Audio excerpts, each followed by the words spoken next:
The Turtle and the Bird. Once upon a time, there was a turtle living near a beautiful lake.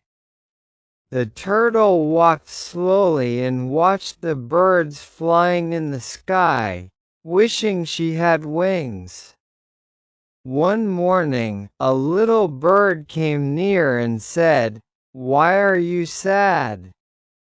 The turtle said, "I wish I could fly like the other birds." The bird smiled and said, "Every creature has its own beauty. You are strong and patient."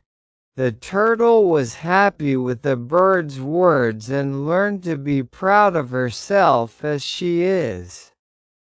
Moral: each of us has unique qualities, and we don't need to be like others to be amazing.